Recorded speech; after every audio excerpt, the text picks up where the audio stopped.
Bana, miongoni mwa issue ambayo imeibua maswali mengi zaidi na miongoni mwa issue ambazo sasa hivi kwenye mitandao mbalimbali ya kijamii, lakini mastaa mbalimbali wanazungumza sasa hivi ni juu ya ngoma ya kwake Roma ambayo inaitwa Teremsha Bunduki, ambayo mpaka sasa hivi ina wiki kama 3 hivi inaenda sasa hivi, lakini ngoma hii ni audio ikiwa namba 1 mpaka sasa hivi pale YouTube. Utakumbuka tangia siku ambao waliweza kuirelease ilikuwa ni tarehe 20 mwezi wa 10 mwaka huu hapa, na mpaka sasa hivi ni kwamba mshikaji Roma mpaka sasa hivi anaendelea kuishikilia namba 1 pale kwenye mtandao wake wa YouTube. Kwa hiyo ukiangalia pia nafasi ya pili kwa wiki hii mpaka hii leo, utakumbuka kuna ngoma ya Sasampa ambayo ilitoka tarehe 17 mwaka huu, lakini pia ukija ukisikiliza ngoma ya Nani ambayo pia mshikaji aliachilia tarehe 10 mwezi wa 10 pale, ambapo ni siku 10 baadaye Roma akaja akaachilia ngoma yake ya Teremsha Bunduki,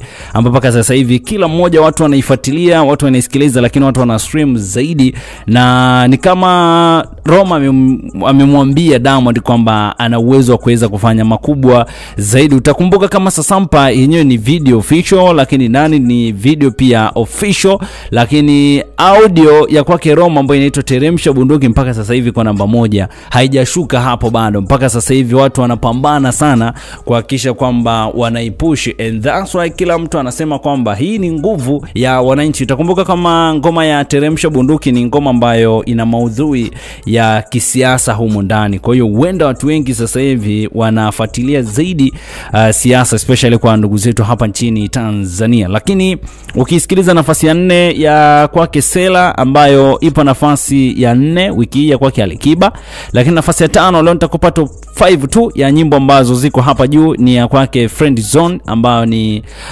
Friend Zone ni ya kwake Harmonize ambaye alimshirikisha Ibra, ambayo mpaka sasa hivi iko nafasi ya 5. Kwa hiyo unaweza kuona pia ni kwa jinsi gani watu wanavozidi kupush muziki. Lakini nilijaribu kupita kuangalia pia nafasi, ukiangalia kama nyimbo nyingi sana ambazo ziko kwenye top 10